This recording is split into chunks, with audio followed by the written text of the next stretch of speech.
Hello everyone. तो ये story थोड़ा सा डिफरेंट होने वाली है। नॉर्मल स्टोरीज में आपको शुगर डैडी दिखेंगे, लेकिन इस स्टोरी में हमको शुगर मॉमी दिखेंगी, जो कि हमारी फीमेल लीड फूयिंग थी। वो अपने भाई की ड्राइवर शुगर मॉमी बनना चाहती थी क्योंकि वो बहुत ही ज़्यादा हैंडसम था और उसको पैसों की बहुत ज़्यादा रिक्वायरमेंट भी थी। लेकिन शुरुआत में वो किसी और आदमी के साथ होती है और अपने भाई से बात कर रही होती है कि अगर तुम्हारा ड्राइवर तुम्हारे साथ है तो ये कौन है। एक्चुअली जो उसके साथ लड़का होता है वो उसका भाई का ड्राइवर नहीं बल्कि मेल लीड जाओ होता है। फूयिंग एकदम कंफ्यूज हो जाती है क्योंकि अगर जाओ कंपनी में है तो फिर जिस ड्राइवर के साथ वो अभी घूम रही थी वो कौन था। मतलब मैडम ने ड्राइवर भी गलत पकड़ लिया। फूयिंग वैसे भी बीजिंग की रिच गर्ल से काफ़ी इरिटेट रहती थी और वो बहुत ज़्यादा चटक पटक कपड़े नहीं पहनती थी।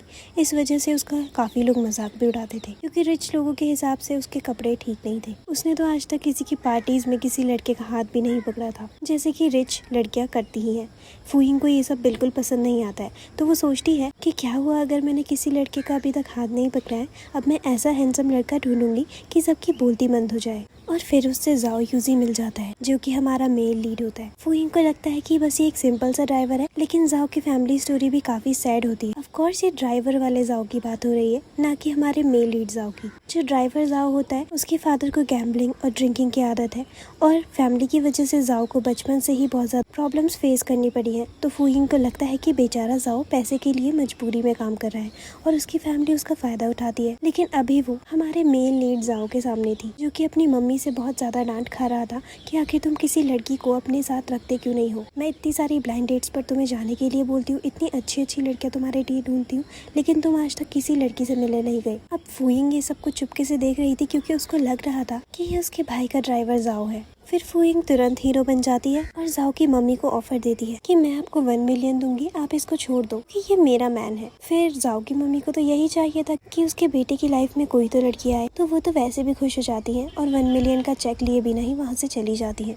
हमारा मेल लीड जाओ वहाँ से फिर भाग जाता है क्योंकि उसको ये सब कुछ फालतू लग रहा था। लेकिन तभी फूयिंग देखती है कि वो तो बस ख्यालों में ही खो गई और उसने जाओ को जाते हुए देखा ही नहीं। तो वो उसका पीछा करती है और उसको बोलती है कि तुम कहाँ भाग रहे हो, और उसके सामने बातें करने लग जाती है कि मैं तुम्हें इतने पैसे दूंगी और उसको ऑफर्स देने लग जाती है।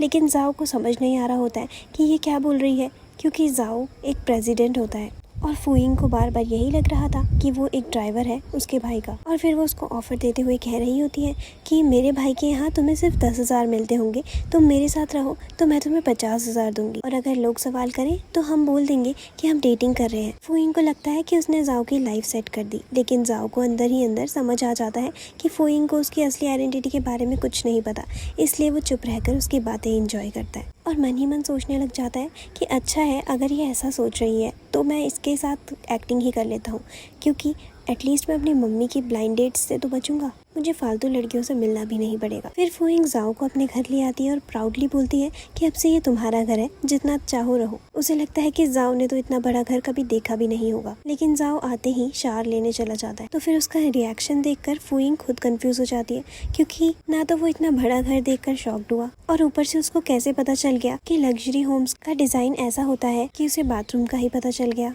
फिर फूयिंग तब भी समझ नहीं पाती और सोचती है कि बेचारा बस शॉक में ही चुप रहा होगा। तो फूयिंग उसका पीछा करती है और कहती है कि तुम्हें पता भी है कि ये वॉशरूम है, और फिर वो जैसे ही जाकर देखती है तो ऑलरेडी वहाँ पर जाओ शावर ले रहा होता है और फिर वो उसको देखकर शर्मा जाती है। फिर वो उसके करीब जाकर उसे थोड़ी सी रोमांटिक बातें करता है और फिर उन दोनों के बीच में इंटीमेट मोमेंट होता है, जिसके बाद फूयिंग तो बिल्कुल उठने की हालत में नहीं थी। फूयिंग जाओ के कपड़ों और एक्सेसरीज को देखती है और सोचती है कि उसके पास इतने एक्सपेंसिव वॉच, बेल्ट और दूसरी ब्रांडेड चीजें थोड़ी हो सकती हैं, शायद ये सारी डुप्लीकेट चीजें हैं। जब फूयिंग की कमर में इतना ज्यादा दर्द हो रहा था तो जाओ उसको बोलने लग जाता है कि मैडम अब कौन बड़ा हीरो बन रहा था। फिर फूयिंग को समझ आ जाता है कि ये लड़का उतना सीधा नहीं है जितना वो समझ रही थी। फिर फूयिंग अपने भाई से कंप्लेन करती है कि उसका ड्राइवर उसको प्रॉपर सर्विस नहीं करता है, और फूयिंग के भाई को कुछ समझ ही नहीं आता है कि फूयिंग किस ड्राइवर की बात कर रही है, क्योंकि जाओ तो कंपनी में ही होता है। लेकिन हमारे मेल लीड जाओ को समझ आ जाता है कि अब तो शायद मैं फंस सकता हूँ, तो इसलिए वो फूयिंग से फोन भी छीन लेता है और जल्दीबाजी में वहाँ से भाग जाता है। लेकिन फूयिंग अब जाओ को पसंद करने लग गई थी और उसके लिए थोड़ी सी पॉसेसिव सी हो गई थी।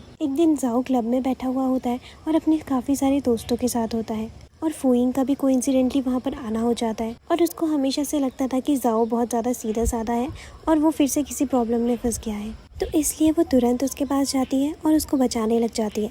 और वहाँ के लोग जाओ को परेशान कर रहे हैं ऐसा उसको लगता है, तो इसलिए वो उसको वहाँ से लेकर चली जाती है और कहती है कि ये मेरा आदमी है, इससे दूर ही रहना। वहाँ पर खड़ी लड़की जो कि जाओ को बहुत ही ज़्यादा अच्छे से ट्रैक करने की कोशिश कर रही थी, वो भी फेल हो जाती है। और जाओ अब भी अंदर से सोचता है कि मैडम को ये तक नहीं पता है कि वो किसकी प्रोटेक्शन कर रही है, जो पूरी कंपनी का प्रेसिडेंट है। फुइंग को लगता है कि जाओ एक सिंपल सा लड़का है जिसको दुनिया से बचाने की ज़रूरत है, इसलिए वो हर जगह उसके लिए लड़ने लग जाती है। जाओ भी ये सब कुछ सीक्रेटली काफ़ी क्यूट समझ रहा था, तो इसलिए वो ये सब कुछ एंजॉय कर रहा था। उसके बाद फुइंग के घर तो जाओ का आना जाना लगा ही रहता था। तभी फुइंग के एक्स बॉयफ्रेंड की एंट्री होती है और जब वो आ रखा होता है तो फुइंग को समझ आ जाता है, तो इसलिए वो जाओ को बोलती है कि तुम अंदर ही बैठे रहना, और उसको अंदर धक्का मार देती है। उस टाइम फुइंग की कमर में ऑलरेडी बहुत ज़्यादा दर्द हो रहा था, क्योंकि वो अभी अभी जाओ के साथ इंटीमेट हुई थी और हमेशा की तरह वो उसकी कमर में बहुत ज़्यादा दर्द कर देता है। फुइंग का एक्स बॉयफ्रेंड वहाँ पर आ जाता है उससे पैसे मांगने के लिए और अपने सपने के बारे में बोलता है कि कैसे उसको ग्रीन ड्रैगन गैंग का लीडर बनना है, और अपने और फुइंग के पुराने रिलेशनशिप को बार बार दोहराकर उसको इमोशनल करने की कोशिश करता है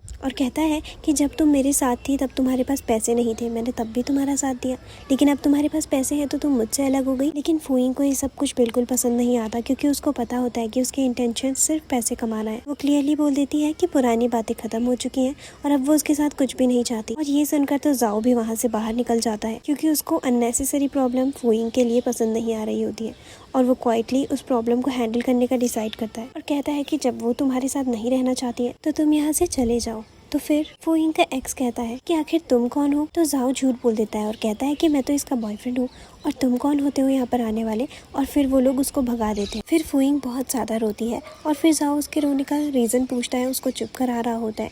तो फिर वो बोलती है कि मुझे बहुत ज़्यादा बुरा लगा कि वो कैसे मुझसे पैसे मांगने आ रखा है, उसने कभी भी मुझे इतनी इंपॉर्टेंस नहीं दी और आज वो मुझसे सिर्फ पैसे मांगने आया था। तो जाओ भी कहने लग जाता है कि तुम बस मुझे एक बार बोलो, मैं उसको ऐसा मज़ा चखाऊंगा कि वो हमेशा याद रखेगा। उसकी छोटी सी कंपनी को अभी के अभी बैंकरप्ट कर सकता हूँ। फुइंग को ये बात मजाक लगती है और कहती है कि आई होप तुम्हारे मुंह में ट्रूथ एंजल बैठ गई होगी और तुम्हारी बात सच निकल जाए। जाओ को फिर से हंसी आती है कि ये मुझे अभी भी लाइटली ले रही है, और वो अपने असिस्टेंट को कॉल करके बोल देता है कि ग्रीन ड्रैगन गैंग को बैंकरप्ट कर दो। फिर जो फुइंग होती है वो टीवी देख रही होती है और उसको दिख जाता है कि जो उसका एक्स है उसकी कंपनी बैंकरप्ट हो चुकी है, और वो इस चीज़ से बहुत ज़्यादा खुश हो जाती है। लेकिन अब भी वो जाओ को क्रेडिट नहीं देती है और कहती है कि तुम्हारी बात सच निकल गई, तुम बहुत दिल के सच्चे हो जो तुम्हारी प्रेयर सच्ची निकल गई। बात पर जाओ अपना सर पटक देता है, लेकिन फुइंग को देखकर खुश भी हो जाता है। फुइंग को फिर धीरे धीरे जाओ पसंद आने लग जाता है और वो जाओ को एक एक्सपेंसिव सा कार्ड भी दे देती है जिसमें बहुत सारे पैसे होते हैं। कहती है कि अब उसके सारे खर्चे वो ही उठाएगी। जाओ इस चीज के लिए मना करता है, लेकिन फुइंग इंसिस्ट करती रहती है तो वो रख लेता है। फुइंग को अभी भी लग रहा था कि जाओ एक गरीब सा ड्राइवर है जिसे फाइनेंशियल हेल्प की बहुत ज़्यादा ज़रूरत है। बेचारा जाओ बस सोचता है कि अगर फुइंग को सच पता चल गया तो क्या होगा, और फिर वो जानबूझकर फुइंग के सामने अपनी महंगी रोलेक्स की वॉच दिखाता है, लेकिन वो उसको भी डुप्लीकेट बता देती है कि मैडम को अभी भी लग रहा है कि बेचारा लड़का डुप्लीकेट वॉच पहनकर हीरो बन रहा है। फुइंग घर पे जाओ के लिए बहुत ज़्यादा ब्रांडेड क्लोथ्स और एक्सेसरीज मंगवाती है, एक एक करके उसके लिए ट्राई करती है, क्योंकि उसको समझ आ चुका था कि ये जो मेरा हॉट सा मॉडल है इसको लग्जरी आइटम्स बहुत पसंद है, तो क्यों ना मैं इसकी सारी की सारी नीड्स पूरी कर दूं। जाओ एक एक करके फुइंग के मनपसंद कपड़े पहनकर आता रहता है। लास्ट में जो फुइंग को पसंद आता है वो उसके लिए हाँ बोल देती है, लेकिन तब एक और प्रॉब्लम आ जाती है।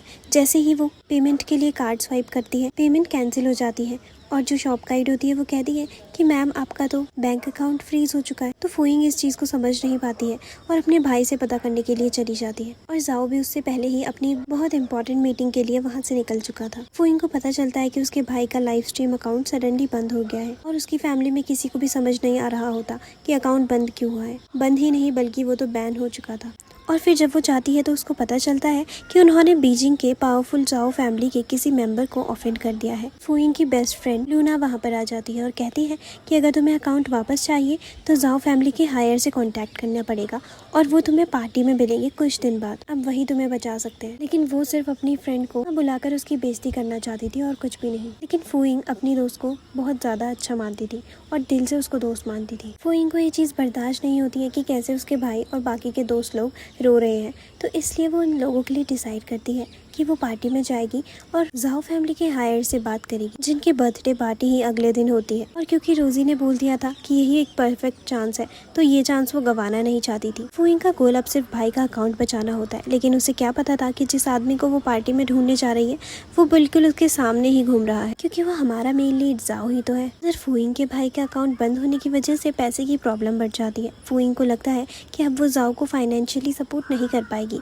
वो मजाक में कहती है कि अगर मैं इस लड़के का खर्चा उठा नहीं सकती तो इसे किसी और के पास भेज देती हूँ, क्योंकि कोई और भी इसकी शुगर मॉमी बन सकती है ताकि इसकी फाइनेंशियल नीड्स पूरी हो सके। लेकिन असल में वो जाओ को छोड़ना ही नहीं चाहती थी, वो उसको अच्छा मानने लगी थी।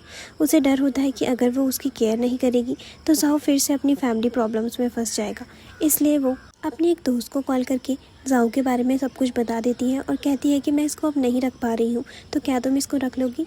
तो उसकी वो दोस्त बहुत ज़्यादा ही खुश हो जाती है कि ये तो बहुत ही ज़्यादा हॉट लड़का है, इसको तो मैं कितने भी पैसे देने के लिए तैयार हो जाऊंगी, और इसकी शुगर मॉमी बनने के लिए तो मैं सबसे हैप्पीएस्ट गर्ल होंगी। फूइंग अगले दिन की पार्टी में जाने के लिए सब कुछ तैयार कर देती है कि क्या कपड़े पहन कर जाएगी, और वो ये भी सोच लेती है कि जाओ के साथ जो क्लाइंट है, जो उसकी नई शुगर मॉमी बनेगी, उसके साथ उसकी मीटिंग अरेंज भी करानी पड़ेगी। लेकिन वो जाओ को इस बारे में डायरेक्टली नहीं बताती है। असल में जाओ उसको मिलता है और कहता है कि हम दोनों रात को डिनर पे चलते हैं, लेकिन फूकिंग को तो पार्टी में जाना था जाओ ग्रुप की, लेकिन वो इस बारे में जाओ को कुछ भी नहीं बताती है और उल्टा उसका डिनर उसकी न्यू शुगर मॉमी के साथ ही सेट कर लेती है। जब फूकिंग पार्टी में जाती है तो उसकी दोस्त लूना उसको बिल्कुल भी सपोर्ट नहीं करती है और सबके सामने उसके साथ बहस करने लग जाती है और उसके बारे में गंदी गंदी बातें करने लगती है कि तुमने ये क्या ड्रेस पहनी हुई है। फूकिंग हमेशा उसकी बात को बस मजाक में ही ले लेती थी और उसकी कभी भी बातों से ऑफेंड नहीं होती थी, और आज भी वो सेम कर रही थी।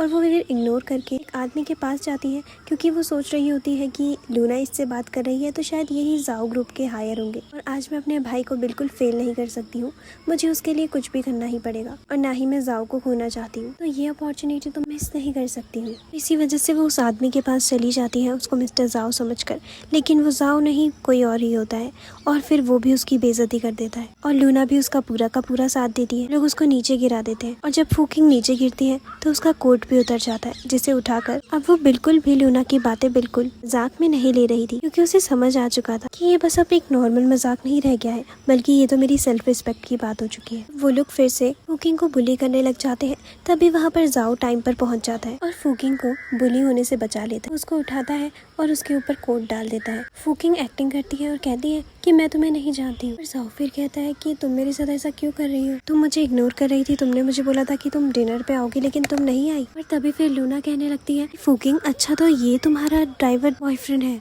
जिसके साथ तुम इतने टाइम से रह रही हो। पहले तो फूकिंग बिल्कुल भी उसको जानने की हद से मना कर देती है, लेकिन जब वो लोग बार बार जाओ के बारे में इंसेंट बोलने लग जाते हैं तो फूकिंग से सुना नहीं जाता और वो फिर उन लोगों को सुनाने लग जाती है कि तुम लोग उसके बारे में जानते नहीं हो, और यहाँ भी वो उसको प्रोटेक्ट करने लग जाती है। उसी के बाद वहाँ पर जाओ का भाई भी आ जाता है, जो कि ऑलरेडी जानता था कि जाओ फूकिंग से प्यार करने लगा और वो सबसे पहली बार ही फूकिंग को देख रहा था। सब लोग जानते थे जाओ के भाई के बारे में, लेकिन कोई भी जाओ को नहीं जानता था कि वो प्रेसिडेंट है। फिर जो जाओ का भाई होता है वो कहता है कि सिक्योरिटी इन सबको यहाँ से लेकर चले जाओ, जिसने भी फूकिंग को बुली करने की कोशिश करी है, और वहीं पर वो लोग पार्टी भी डिसमिस कर देते हैं। लूना को वहाँ से ले चला जाया जाता है और फिर जब वहाँ पर कोई भी नहीं बचता है तो फिर जाओ फूकिंग को जबरदस्ती वहाँ से लेकर चला जाता है। दरअसल बात ये थी कि फूकिंग ने उसको कहा था कि वो उसके लिए कुछ सरप्राइज रखेगी, और फिर क्योंकि जाओ का उस दिन बर्थडे भी था तो उसको ये लग रहा था कि शायद वो उसको बर्थडे सरप्राइज देना चाहती है, और जाओ भी अपनी असली आइडेंटिटी और अपने प्यार का इजहार उस दिन करने वाला था, और उसने भी उसको यही बोल दिया था कि वो भी उसको सरप्राइज देगा। लेकिन आज वो बहुत ज़्यादा डिसअपॉइंटेड था क्योंकि फूकिंग की जगह वहाँ पर कोई और ही लड़की थी। तो वो इन सब के सवाल वहाँ पर फूकिंग से पूछने लगता है और कहता है कि तुमने मेरे साथ ऐसा क्यों किया। फूकिंग बहुत ज़्यादा ही रोने लग जाती है और कहती है मेरे भाई का सारा काम ही बंद हो चुका है, उनका अकाउंट फ्रीज हो चुका है, और उसके लिए मैं मिस्टर जाओ से मिलना चाहती थी और मैं तुम्हें फाइनेंशियली सपोर्ट नहीं कर पाऊंगी, इसलिए मैं तुम्हारे लिए एक नई शुगर मॉमी को ढूंढना चाहती थी। एक बार फिर से फूकिंग ने जाओ का दिल जीत लिया था क्योंकि जाओ के बारे में इतना कोई सोचता ही नहीं था। उसके बाद फूकिंग जाओ की शर्ट पे रोने लग जाती है तो वो कहता है कि अरे रुक जाओ, तो फिर उसको लगता है कि शायद वो अपनी शर्ट गंदी होने की वजह से उसको ऐसे बोल रहा है, और सच में वो ऐसा ही बोल रहा होता है कि ये थोड़ी लग्जरी शर्ट। फूकिंग कहने लग जाती है कि मैं तुम्हें इसके पैसे अभी के अभी लौटा देती हूँ, लेकिन वो और भी ज़्यादा रोने लग जाती है जब उसके अकाउंट में एक भी पैसा नहीं होता है, और फिर वो बोलती है कि मैं इसको घर जाकर धो ही दूंगी, तो इस बात से भी जाओ को हंसी आ जाती है। लेकिन तभी जाओ को अपने एसोसिएट का कॉल आ जाता है। वो आदमी बताता है कि बर्थडे बैंक्वेट की खबर पूरे बीजिंग में फैल चुकी है और लोग हमेशा समझते थे कि जाओ यूजी किसी को भी पसंद नहीं करता है, लेकिन अब सब खास तरह की लड़की के बारे में बात कर रहे हैं। फिर जाओ उसको कहता है कि सारी खबरें दबा दो, वो फूकिंग का नाम या चेहरा नहीं देखना चाहता है। तो फिर उसका एसोसिएट बोलता है कि क्या आपको डर लग रहा है कि कहीं आपके पापा जो बहुत ज़्यादा कंट्रोलिंग है वो इस चीज़ के लिए आपको बोल देंगे। तो फिर जाओ बोलने लगता है कि बात ये नहीं है, बात मेन ये है कि मैं नहीं चाहता हूँ कि फूकिंग को मेरी आइडेंटिटी के बारे में पता चले, क्योंकि अभी सही समय नहीं आया है। थोड़ी देर बाद फूकिंग को पता चलता है कि आज सिर्फ उसका नहीं बल्कि जाओ का भी बर्थडे है। और फिर वो उससे पूछती है कि तुमने मुझे पहले क्यों नहीं बताया कि तुम्हारा बर्थडे है। लेकिन इस बात से जाओ बहुत ज़्यादा सैड हो जाता है और कहता है कि मेरे मम्मी पापा तो बर्थडे को मानते ही नहीं है, वो सिर्फ इस दिन को मेरे भाई की डेथ एनिवर्सरी के रूप में ही मानते हैं। तो फिर फूकिंग इस चीज़ की वजह पूछती है कि ऐसा क्यों, वो तुम्हारा बर्थडे क्यों नहीं मनाते हैं और तुम्हारे भाई के साथ हुआ क्या था। तो जाओ एक्सप्लेन करता है कि जिस दिन मेरे भाई की मौत हुई थी उस दिन वो मेरे बर्थडे सेलिब्रेशन के लिए ही आ रहा था और रास्ते में उसकी एक्सीडेंट से मौत हो गई थी, जिसके बाद से मेरे मम्मी पापा कभी भी मेरा बर्थडे नहीं मनाते। और इस बात से फूकिंग को बहुत ज़्यादा बुरा लगता है कि क्या इस वजह से जाओ का कोई हक नहीं है उस दिन खुशियाँ मनाने का और ब्लेसिंग्स पाने का जिस दिन उसका बर्थडे है। फिर उसकी ये बातें सुनकर तो फूकिंग उसे कहती है कि तुम थोड़ा सा रुको, मैं अभी आती हूँ। और वो जल्दी से कहीं चली जाती है। थोड़ी देर बाद जब वो आती है तो वो एक छोटा सा केक लेकर आती है और कहती है कि अभी मेरे पास ज़्यादा पैसे तो नहीं है, पर हमें इसी से काम चलाना पड़ेगा क्योंकि बर्थडे है तो केक तो बनता ही है। फिर फूकिंग जाओ को समझाती है कि देखो बात ऐसी है कि तुम्हारा भाई तुम्हारा बर्थडे सेलिब्रेट करने ही आ रहा था क्योंकि वो तुमसे बहुत ज़्यादा प्यार करता है और वो कभी भी नहीं चाहेगा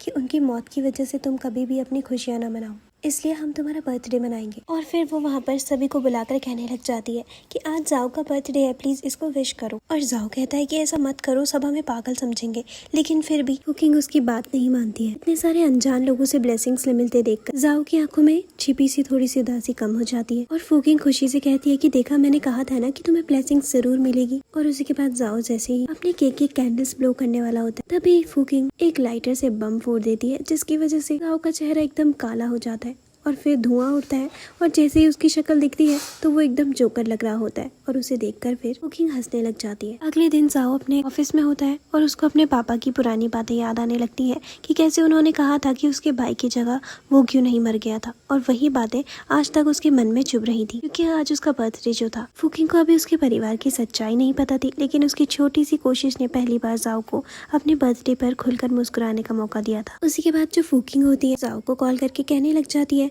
कि उसने एक नया अपार्टमेंट ले लिया है क्योंकि पुराना अपार्टमेंट बहुत ही ज़्यादा महंगा था तो उसके खर्चे में वो नहीं चल सकता था, इसलिए उसने नए घर का एड्रेस उसको भेज दिया है।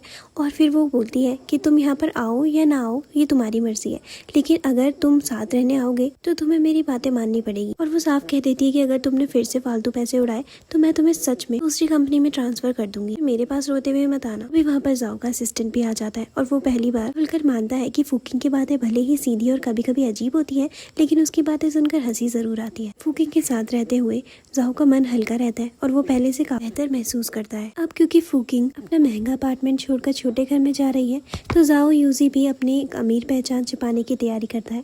वो अपने असिस्टेंट से कहता है कि किसी सड़क किनारे वाली दुकान से उसके लिए कुछ सस्ते कपड़े खरीद कर लाए जिसको वो पहनकर थोड़ा सा गरीब आदमी लगे। और वो पहनकर उनको पूछता भी है कि क्या मैं गरीब आदमी लग रहा हूँ। तो उसका असिस्टेंट पहले झिझकता है और कहता है कि मिस्टर जाओ आप चाहे सबसे सस्ते पहन लो, फिर भी आपकी पर्सनैलिटी और चेहरा छुप नहीं सकता है, वो इतना ज्यादा अच्छा है। कुछ चीजें केवल कपड़े बदलने से नहीं रखी जा सकती। जाओ यूजी समझ जाता है कि उसका ये डिस्गाइज पूरी की तरह परफेक्ट तो नहीं है, फिर भी फूकिंग पहले से उसकी असली ब्रांडेड चीजों को भी नकली और किराए का समझ चुकी है, तो इसलिए उसे भरोसा था कि सस्ते कपड़े देखकर वो कोई सवाल नहीं करेगी। इसके बाद दोनों उस पुराने और छोटे से घर में पहुंच जाते हैं जहाँ फूकिंग ने रहने का इंतजाम किया है। जाओ उससे पूछता है घर की हालत देखकर कि क्या तुम यहाँ पर रह लोगी, मुझे तो नहीं लगता है। तो फूकिंग हंसकर कहती है कि मुझे कोई प्रॉब्लम नहीं है, मेरे गांव का घर तो इससे भी ज्यादा खराब था। वो अपने बचपन की हालात बताते हुए कहती है कि एक समय में उसके भाई और उसने ऐसा टाइम भी गुजारा है जब उनके पास हीटर लगाने के भी पैसे नहीं होते थे और ठंडी हवाओं से उनको बहुत ज्यादा प्रॉब्लम होती थी। उस समय के मुकाबले यह घर काफी अच्छा है क्योंकि यहाँ पर कम से कम जरूरत है। बेसिक सामान तो यहाँ पर पहले से ही मौजूद है, जैसे कि बैठने के लिए बड़ा सोफा भी है, लेकिन जैसे वो सोफे को टच करती है वो टूट जाता है।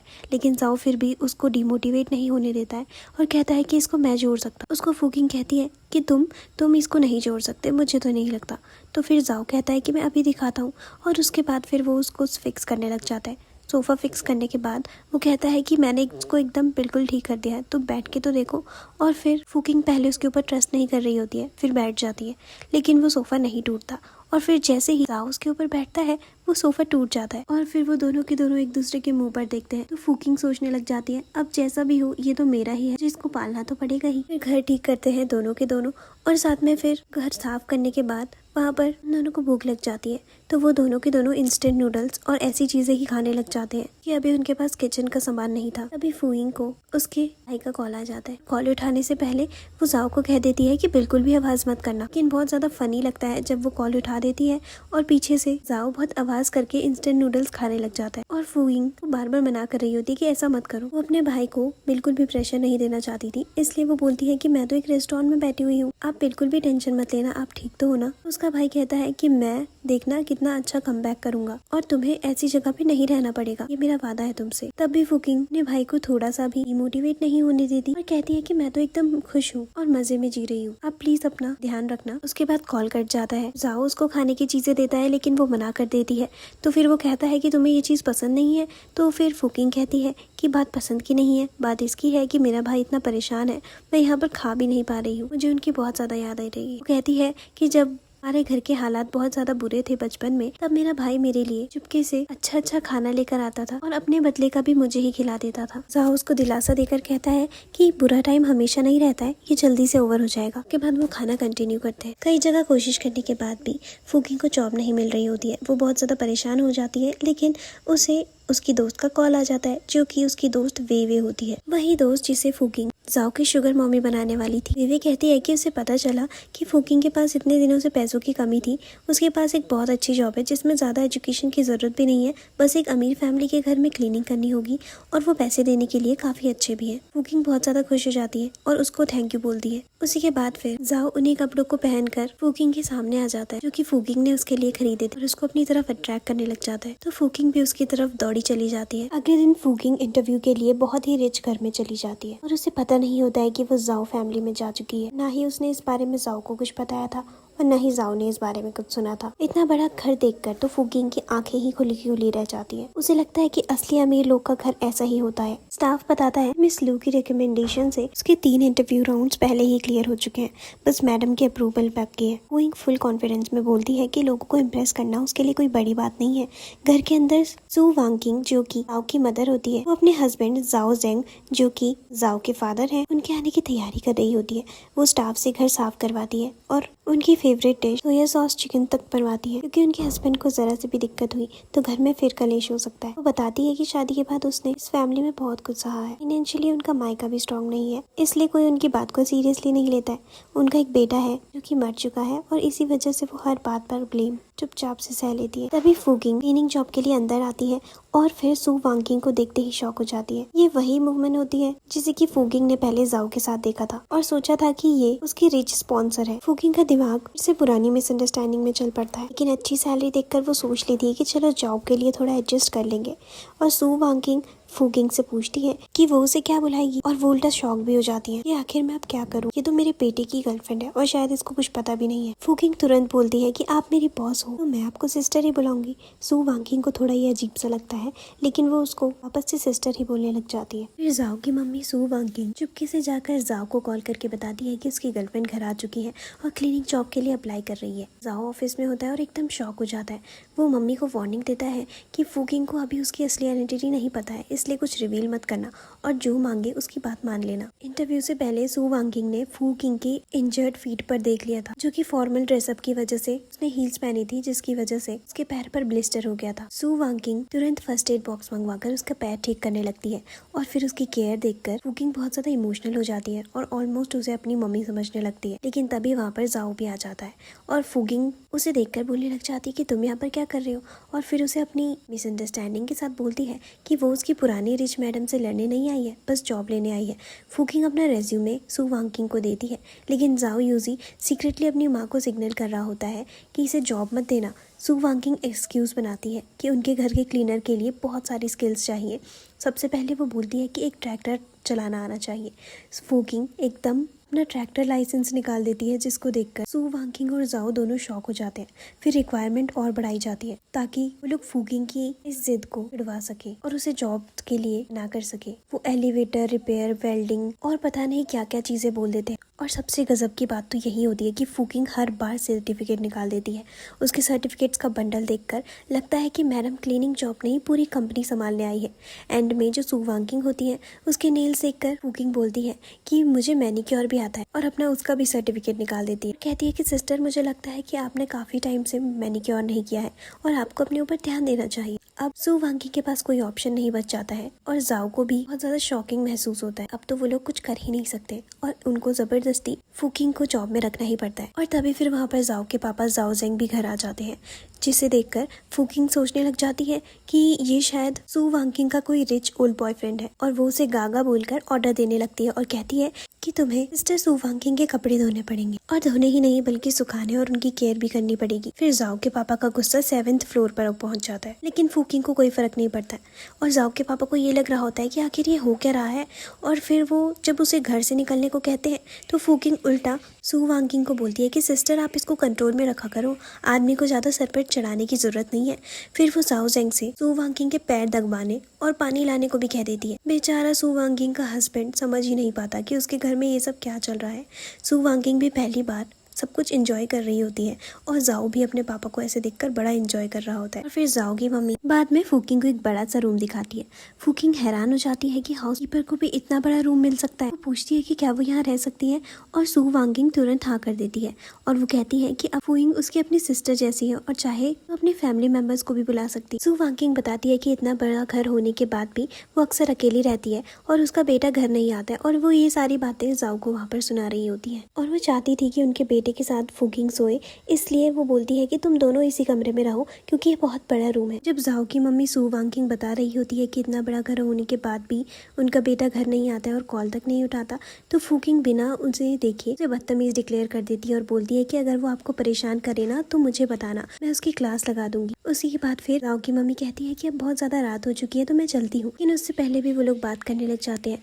और फिर सू वांकिंग को फूकिंग रिलेशनशिप का ज्ञान देने लगती है और बोलती है कि अगर वाइफ किसी हस्बैंड के लिए इतना कुछ करती है तो उसे खुद की वैल्यू भी समझनी चाहिए। फिर वो अपना एग्जाम्पल देते हुए कहती है कि मेरे जाओ को देखो, मैं जो बोलती हूँ वही करता है। जाओ मजबूरी में वहाँ पर हाँ कर देता है और उसकी मम्मी उसके ऊपर बहुत हंसती है। लेकिन एंड में फूकिंग की बात सीरियस हो जाती है। वो सू वांकिंग से कहती है कि एक वुमेन सबसे पहली खुद होती है, उसके बाद किसी की वाइफ या मदर होती है। हर वक्त दूसरों को खुश करने के चक्कर में वो खुद को इग्नोर नहीं करना चाहिए, तो इसलिए अपनी हैप्पीनेस को भी इम्पोर्टेंस देना है जरूरी है। फिर सू वांकिंग उसकी बात समझती है और पहली बार डिसाइड करती है कि अब वो सिर्फ दूसरों के लिए नहीं बल्कि खुद के लिए भी जिएगी। जब जाओ की मम्मी सू वांकिंग वहाँ से चली जाती है तो रूम में फूकिंग बड़े और कंफर्टेबल बेड को देखकर खुश हो जाती है। जाओ यूज से पूछता है कि क्या वो हमेशा वहाँ पर रहना चाहेगी, लेकिन वो तो अपनी आइडेंटिटी बताने का एक बहाना ही ढूंढ रहा था। लेकिन फूकिंग उसकी बात का गलत मतलब निकाल कर समझती है कि वह सू वांकिंग को देखकर फिर किसी अमीर घर में शादी करने का प्लान न बनाए। फिर रात को जाओ उसके पास सोने की परमिशन मांगता है तो फूकिंग उसको थोड़ी देर के लिए अलाउ कर देती है। जाओ के पापा फूकिंग को देखकर जाओ की मम्मी से कहते हैं कि उसे घर से निकाल दो, लेकिन फिर जाओ की मम्मी उसके पापा को बताती है कि वो जाओ की गर्लफ्रेंड है। लेकिन तब भी जाओ जेंग जाओ के पापा यूकिंग को पसंद नहीं करते हैं और कहते हैं कि जो उनका बेटा मरा था वो ही सबसे अच्छा था। लेकिन जाओ की मम्मी सू वांकिंग साफ बोल देती है कि मुझे तो मेरी बहू पसंद है, आपका पसंद न करना जरूरी नहीं है। अगली सुबह फूकिंग बाकी स्टाफ से पहले ही क्लीनिंग शुरू कर देती है और वो यूजी को भी काम में लगा देती है क्योंकि उसे लगता है कि सू वांकिंग सिस्टर ने इतने प्यार से हमें यहाँ पर रखा है तो तुम ऐसे अकड़ में मत चलो जैसे तुम यहाँ के यंग मास्टर होंगे। लेकिन उसे पता नहीं होता है कि असली में वो तो यंग मास्टर ही है, क्योंकि उसे अभी भी लगता है कि वो बस एक ऑर्डिनरी वर्कर है। यूजी अपनी असली आइडेंटिटी छुपाते हुए चुपचाप उसके कहने पर वहाँ पर पोछा लगाने लगता है। फैमिली डिनर की तैयारी चल रही होती है, तभी जाओ जी आ जाता है जो कि जाओ के पापा का भाई होता है और जाओ और उसकी मम्मी इस बारे में बातें करने लगते हैं। फूकिंग क्लीनिंग करते हुए जाओ के पापा और उनके भाई की बातें सुन लेती है और उन बातों को गलत समझकर मजेदार तरीके से बोलने लग जाती है कि शायद तुम सिस्टर सू वांकिंग को पसंद करते हो। और इस बात पर जाओ के पापा की अपने भाई से बहस होने लग जाती है। बाद में पता चलता है कि जाओ के पापा के जो भाई हैं उनको असल में 30 मिलियन युआन चाहिए थे। पैसे मांगते हैं लेकिन फूकिंग उनका भी मजाक उड़ा देती है और कहती है कि यूजी इनको घर से बाहर निकाल दो। उसी के बाद फिर फूकिंग को उसके भाई का कॉल आ जाता है जो कि उसको बोलने लग जाता है कि तुम किधर हो। तो वो बोलती है कि मैं तुमसे मिलने आती हूँ लेकिन अभी मैं यहाँ पर अपनी शिफ्ट में हूँ। मैंने एक घर में क्लीनिंग का काम स्टार्ट कर दिया है और मैं एक मेड हूँ। सू वांकिंग जाओ की मम्मी बोलने लग जाती है कि बेटा तुम उसको यहाँ बुला लो, हम साथ में डिनर करेंगे, तुम हमारी फैमिली जैसी तो हो। इस बात से जाओ अपनी मम्मी की तरफ तो घूरता है लेकिन फूकिंग बहुत ज्यादा खुश हो जाती है और अपने भाई को उधर बुला देती है। वहाँ आते ही भाई जाओ की मम्मी को पहचान लेता है और कहता है कि ये आपके घर में काम करती है। तो फिर सब शॉक हो जाते हैं कि ये दोनों एक दूसरे को कैसे जानते हैं। फूकिंग अपने भाई से बोलती है कि क्या आप सिस्टर को जानते हो। तो फिर उसका भाई कहता है कि हाँ, ये तो मेरी लाइफ स्ट्रीम में सबसे बड़ी सपोर्टर थी। और ये बात सुनकर जाओ के पापा बहुत ज्यादा गुस्से में आ जाते हैं और उसकी मम्मी के ऊपर गुस्से से देखने लगते हैं। लेकिन फिर जाओ की मम्मी कहती है कि प्लीज आप शांत हो जाइए, मैं इस चीज को एक्सप्लेन कर सकती हूँ। लेकिन वो उस बात को इग्नोर करवा देती है। फूकिंग का भाई बहुत सारी चीजें लेकर आ रखा था तो वो उसको बोलती है कि आप इतनी चीजें क्यों लेकर आए हो। तो फिर उसका भाई कहता है कि अब मेरा बिजनेस बहुत अच्छा चलने लग गया है क्योंकि एक पार्टी ने हमें बहुत बड़ा कमीशन दे दिया और हम भी स्पॉन्सर किया है। इस बात से जाओ अपने आप को बड़ा बनने लग जाता है क्योंकि उसने ही तो फूकिंग के भाई की हेल्प करी थी। लेकिन वो पीछे कॉलर ऊपर करता ही रह जाता है क्योंकि उसकी आइडेंटिटी तो किसी को पता नहीं थी। फूकिंग के भाई और उसकी बॉन्डिंग देखते हुए जाओ के मम्मी पापा को भी अपने बने हुए बेटे की याद आ जाती है। फिर बाद में जाओ के पापा बहुत ज्यादा दुखी होकर अपने बेटे की फोटो देखने लग जाते हैं जो मर चुका था और उसे रोता देखकर वहाँ पर फूकिंग भी आ जाती है और उनसे पूछने लग जाती है कि आपको क्या हो गया है। अब जाओ के पापा को पता था कि वो अपने बेटे की आइडेंटिटी रिवील नहीं कर सकते तो इसलिए वो अपनी ही बातें बताने लग जाते थे। उन्होंने फिर फूकिंग को सारी बातें समझाई कि मेरे 2 बेटे हैं और मेरा बड़ा वाला बेटा मर चुका था तो फिर मैं छोटे वाले के ऊपर ही ब्लेम डालता रहता था, लेकिन मुझे इस चीज़ का एहसास है कि मैं कितनी बड़ी गलती करता था। फूकिंग कहती है कि ऐसा ही सेम इंसिडेंट जाओ के साथ भी हुआ है। मैं उसके पापा को तो नहीं बोल पाऊंगी लेकिन आपको ज़रूर बोलूंगी कि आपको अपने बेटे से जाकर बात करनी चाहिए। अभी जाओ के पापा कहने लग जाते हैं कि मेरे अंदर हिम्मत नहीं है कि मैं उसके सामने जा पाऊँ। लेकिन तभी फिर फूकिंग कहती है कि ऐसी कौन सी चीज़ है जो 2 शराब की बोतल सॉल्व नहीं कर सकती। और फिर वो ये बोलकर 2 शराब की बोतल देकर जाओ के पापा के स्टडी रूम से चली जाती है। फिर जाओ के पापा को लगता है कि उन्हें सच में ट्राई करना चाहिए अपने बेटे से अपॉलॉजी मांगने के लिए और उसी के बाद फिर उनको मन ही मन लगने लग जाता है कि फूकिंग इतनी बुरी लड़की भी नहीं है। उसके बाद जाओ के पापा जाओ के पास शराब लेकर चले जाते हैं और जाओ अपनी मीटिंग में बहुत ज़्यादा बिजी होता है। तभी फिर वो कहता है कि पापा आप यहाँ पर क्या कर रहे हैं और उनके हाथ में 2 बॉटल्स देखकर तो वो और भी ज़्यादा शक में हो जाता है कि आखिर पापा यहाँ पर आए क्यों हैं। फिर जाओ के पापा उससे बहुत ज़्यादा माफ़ी मांगते हैं और कहते हैं कि मुझे तुम्हारे ऊपर ब्लेम कभी भी नहीं डालना चाहिए था और मैं तुमसे बात करने आया हूँ इस बारे में, तो तुम क्या प्लीज़ मुझसे बात करोगे। लेकिन जाओ उस टाइम बहुत ज़्यादा हर्ट फील करता है, उसकी आंखों में आंसू आ जाते हैं और वो मना कर देता है, कहता है कि आप प्लीज़ यहाँ से चले जाइए। तो फिर जाओ के पापा के अंदर जो भी उम्मीद थी वो भी निकल जाती है और वो वहाँ से जाने लगते हैं। लेकिन जाओ फिर उन्हें बोलता है कि आप प्लीज़ रुक जाइए और उन्हें वापस बुलाता है और फिर उनके साथ ड्रिंक करता है और वो रात भर अपने दिल की सारी बातें एक दूसरे को बता देते हैं। जाओ भी अपने पापा की अपॉलॉजी को एक्सेप्ट कर लेता है। नेक्स्ट मॉर्निंग में जाओ यूजुअली में सबको गुड मॉर्निंग बोलता है और उसके पापा उससे बहुत ज़्यादा खुश होते हैं। अब उन दोनों के बीच में सारी मिसअंडरस्टैंडिंग क्लियर हो चुकी थी और ये देखकर जाओ की मम्मी बहुत ज़्यादा खुश हो जाती है और पूछती है कि आखिर बाप बेटे के बीच में इतनी ज़्यादा अच्छी बॉन्डिंग कब हो गई, ये रातों रात कैसे चमत्कार हो गया।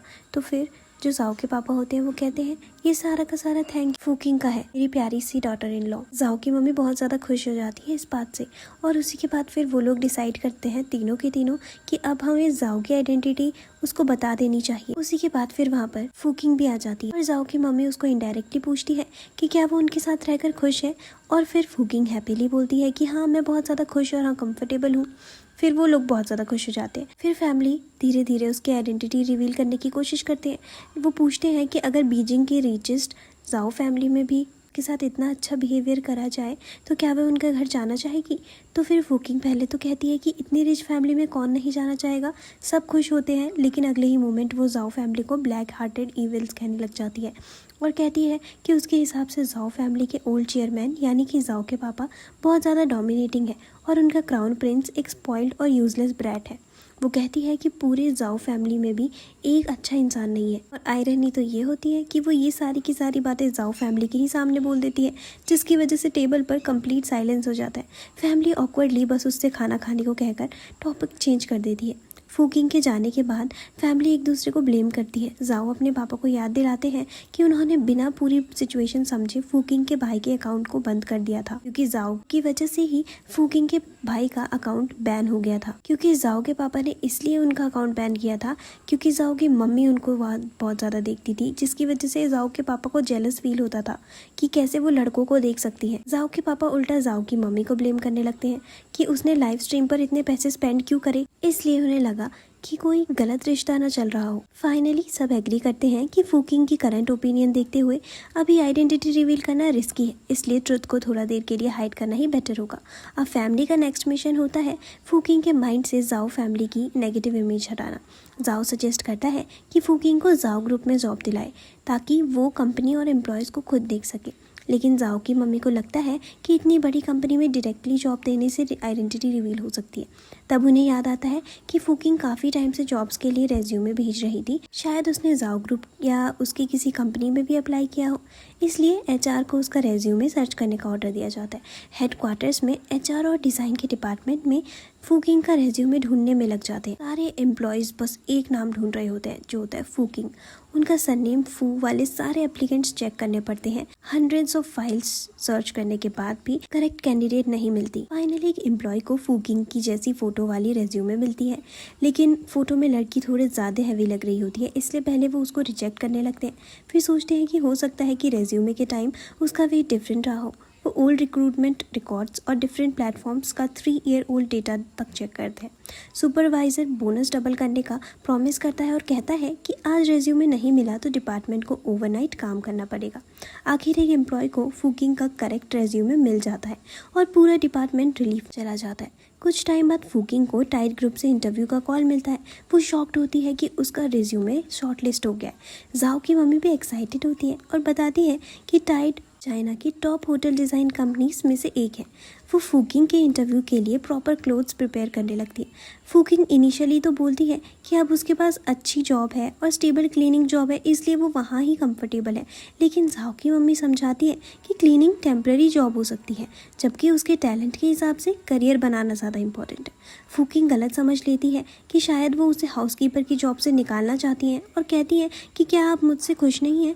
तो फिर जाओ की मम्मी क्लियर करती है कि ऐसा बिल्कुल भी नहीं है, वो टाइड में डिज़ाइनर की जॉब के साथ यहाँ पार्ट टाइम क्लीनिंग भी कर सकती है। फूकिंग फाइनली इंटरव्यू के लिए रेडी हो जाती है। इंटरव्यू के दिन टाइड ऑफिस में रिसेप्शनिस्ट से लेकर एम्प्लॉयज़ तक सब फूकिंग को अनयूजुअली रिस्पेक्ट दे रहे होते हैं और बहुत प्यार से ट्रीट कर रहे होते हैं। इंटरव्यू के दौरान सुपरवाइज़र उसकी लो एजुकेशनल क्वालिफिकेशन और लैक ऑफ एक्सपीरियंस और इवन कंप्यूटर सॉफ्टवेयर ना जानने को भी नेगेटिव वे में नहीं लेता है और हर वीकनेस को पॉजिटिव क्वालिटी बना देता है। फूकिंग को समझ ही नहीं आता कि वो हर आंसर को कैसे प्रेज में कैसे कन्वर्ट कर रहे हैं। फाइनली जो सुपरवाइज़र होता है बिना ज़्यादा क्वेश्चनिंग करे उसे सेलेक्ट करने के लिए बोल देता है और कहता है कि आप नेक्स्ट डे से ज्वाइन कर सकती हैं। और फूकिंग तो बहुत ही ज़्यादा शॉक्ड रह जाती है। उसके इंटरव्यू के तुरंत बाद पूरे ऑफिस में फूकिंग को लेकर र्यूमर स्प्रेड होने लगते हैं। एम्प्लॉयज़ को पता चलता है कि उसका रेज्यूमे डायरेक्टली जनरल मैनेजर के ऑफिस से आया था और नॉर्मल स्क्रीनिंग भी नहीं हुई थी। उसका स्पेशल एम्प्लॉय बैज पहले से ही रेडी था। सुपरवाइज़र उसके सामने अनयूजुअली रिस्पेक्टफुल था और उसकी ज्वाइनिंग के दिन एक ब्लैक मर्सिडीज़ भी ऑफिस के बाहर वेट कर रही थी, इसलिए एम्प्लॉयज़ अज्यूम कर लेते हैं कि फूकिंग कोई एक्सट्रीमली पावरफुल बैकग्राउंड वाली वुमेन है, शायद एलीट डिज़ाइनर या किसी ह्यूज कनेक्शन की पर्सन हो सकती है। कोई भी उसे ऑफेंड करने का रिस्क नहीं लेना चाहता है। वहीं दूसरी तरफ जाओ अपने असिस्टेंट से फूकिंग के बारे में बात करता है और कहता है कि उसकी थिंकिंग कभी कभी अजीब होती है, लेकिन वो एक सूरज की रोशनी की तरह है जो अपने आसपास के लोगों को भी हैप्पी कर देती है। असिस्टेंट ने जाओ के इंस्ट्रक्शंस के अकॉर्डिंग सब अरेंजमेंट कंप्लीट कर दिए होते हैं, लेकिन वो अंदर ही अंदर सोचता है कि कंपनी का सीईओ घर पर पुअर गाय बनकर रह रहा है और पता नहीं कब तक अपनी रियल आइडेंटिटी हाइड करेगा। जाओ अभी भी ट्रुथ रिवील नहीं करना चाहता था क्योंकि वो चाहता है कि फूकिंग को पहले वो खुद जाओ कंपनी के थ्रू समझाए कि जाओ फैमिली इतनी बुरी नहीं है जितना उसे लगता है। घर आकर फूकिंग बहुत एक्साइटेडली अनाउंस करती है कि उसने टाइड ग्रुप का इंटरव्यू क्लियर कर लिया है। वो सेलिब्रेशन में सबके लिए खाना बनाने का प्रॉमिस करती है और खुद को प्राउडली करियर वुमन बोलती है और जाओ के पास जाकर वो कहती है कि अब उसे पैसे कमाने के लिए बाहर जाने की ज़रूरत नहीं है, वो खुद कंपनी में काम करेगी और जाओ को घर पर रखेगी। वो मजाक में कहती है कि जाओ अब उसका हॉट मॉडल बनकर घर पर ही रहे। फैमिली भी जाओ को उसकी बात मान लेने का सिग्नल देती है और जाओ ऑकवर्डली हाँ भी बोल देता है। टाइड ग्रुप में ज्वाइनिंग के बाद फूकिंग की मुलाकात होती है शिया वे से, जो कि उसकी दोस्त होती है जिसे वो वेवे बोलती थी। वेवे पुरानी दुश्मनी को लेकर फूकिंग पर भड़क जाती है। उसका मानना है कि फूकिंग की वजह से उसने जाओ फैमिली के क्राउन प्रिंस को अपसेट किया था, अपना फैमिली बिजनेस लूज किया था और अब उसे एक नॉर्मल सी एम्प्लॉय बनकर काम करना पड़ रहा है। फिर फूकिंग उसे रिमाइंड करती है कि बर्थडे बैंक्वेट में प्रॉब्लम क्रिएट करने की प्लानिंग तो उसकी खुद की थी, तो वो उसको क्यों ब्लेम कर रही है। जब वेवे को पता चलता है कि फूकिंग को डिज़ाइनर की पोजीशन पर हायर किया गया है, तो वो उसकी एजुकेशन और एक्सपीरियंस का मजाक बनाने लगती है। वो खुद फेमस यूनिवर्सिटी और ओवरसीज़ एजुकेशन के बावजूद इंटर्न बनी थी, जब फूकिंग सिर्फ वोकेशनल स्कूल से पढ़ी है। इसलिए शियावे एक्यूज़ करती है कि फूकिंग ने किसी पावरफुल आदमी के साथ रिलेशनशिप बनाकर कनेक्शंस के थ्रू जॉब ली है। सुपरवाइज़र इमीडिएटली फूकिंग का डिफेंस करता है और कहता है कि उसने फूकिंग के डिज़ाइंस देखी हैं और उसकी एबिलिटी जेन्युइन है। शियावे बिना प्रूफ के उसे इंसल्ट कर रही है, इसलिए सुपरवाइज़र उसे नेक्स्ट डे से ऑफिस ना आने का ऑर्डर देता है। शियावे कहती है कि तुम कौन होते हो मुझे इस ऑफिस से निकालने वाले, और पूरे ऑफिस के सामने फूकिंग को पावरफुल मैन की मिस्ट्रेस बता देती है और कैरेक्टरलेस लड़की भी बोल देती है। सिक्योरिटी उसे बाहर निकालने आती है, लेकिन फूकिंग उन्हें रोक देती है क्योंकि फाइटिंग करने की जगह वो शियावे को फेयर कॉम्पिटिशन का चैलेंज देती है। अगर शियावे को लगता है कि उसकी जॉब कनेक्शंस की वजह से मिली है, तो दोनों अपनी एबिलिटी प्रूव कर सकती है। गलती फूकिंग ने ये कर दी थी कि उसने ओपन चैलेंज दे दिया था और शियावे ने भी ये एक्सेप्ट कर लिया था। सुपरवाइजर बताता है कि डिज़ाइन डिपार्टमेंट एक इंटरनेशनल टूरिज्म इमेज कंपटीशन में पार्टिसिपेट कर रहा है। अब फूकिंग और शियावे दोनों अपनी अपनी डिज़ाइन प्रपोजल सबमिट करेंगी और जिसका प्रपोजल सेलेक्ट होगा वही विनर होगी। फूकिंग घर आ जाती है और घर जाते ही वो रिग्रेट कर रही होती है कि उसने तो वहाँ पर अक्कड़ में दिखाकर बोल दिया कि मेरे को तो सब कुछ आता है और मैं ओपन चैलेंज देती हूँ, लेकिन अब उसको ये समझ नहीं आ रहा होता है कि उसको तो एक पीपीटी बनानी तक नहीं आती, ना तो उसे सॉफ्टवेयर यूज़ करना आता है। तो अब वो डिज़ाइन कंपटीशन में पार्ट तो ले चुकी है, लेकिन वहाँ पे प्रेजेंट क्या करेगी। जाओ फैमिली भी उसको देख रही होती है और उन्हें जैसे ही पता चलता है कि फूकिंग को कंपनी में फर्स्ट डे ही चैलेंज कर दिया गया था, तो जाओ के पापा काफ़ी गुस्से में आ जाते हैं। उन्हें ये भी पता चलता है कि फूकिंग को अभी प्रॉपर प्रपोजल बनाना तक नहीं आता है। वो तुरंत अपनी पावर को यूज़ करके मैटर सॉल्व करना चाहते थे, लेकिन जाओ उनको रोक देता है। वो समझाता है कि उनका मेन गोल फूकिंग के माइंड में जाओ फैमिली की नेगेटिव इमेज चेंज करना है। अगर वो प्रॉब्लम सीक्रेटली सॉल्व करते रहेंगे तो फूकिंग कभी उन पर जेन्युइनली ट्रस्ट नहीं कर पाएगी। इसलिए इस बार फूकिंग को खुद अपनी एबिलिटी प्रूव करने देना चाहिए।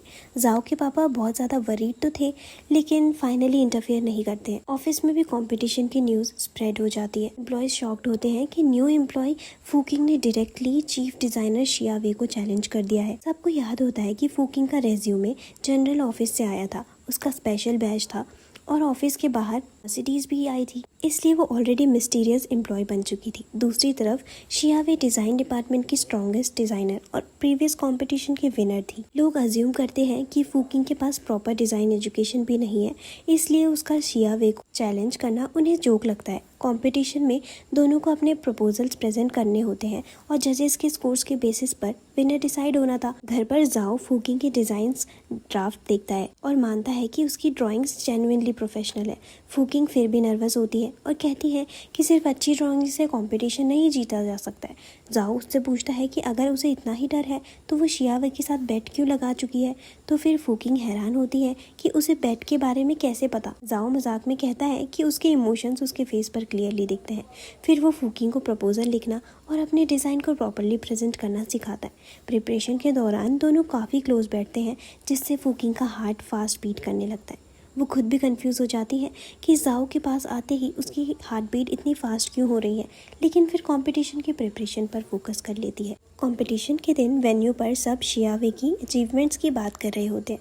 उसने फॉरेन कंट्रीज़ में अवार्ड विनिंग होटल्स डिज़ाइन किए होते हैं, इसलिए लोग उसकी विक्ट्री ऑलमोस्ट सर्टेन मान रहे होते हैं। जब उन्हें पता चलता है कि फूकिंग जो कि उसके साथ कंपटीशन करने वाली है वो वोकेशनल स्कूल ग्रेजुएट है, तो कुछ लोग ओपनली उसका मजाक बनाते हैं। कुछ ओल्ड बिजनेसमैन भी एक्सपेक्ट करते हैं कि फूकिंग अपने विलेज बैकग्राउंड की वजह से एम्बैरेसिंग अपीयरेंस लेकर आएगी, लेकिन फूकिंग इतनी सुंदर बनकर वहाँ पर वेन्यू पर आती है और जाओ फैमिली को देखकर काफी प्राउड फील होता है कि वो उनकी फ्यूचर डॉटर इन लॉ जैसी लग रही है। कंपटीशन ऑफिशियली स्टार्ट होता है और सबसे पहले शिया वे अपनी प्रपोजल प्रेजेंट करती है।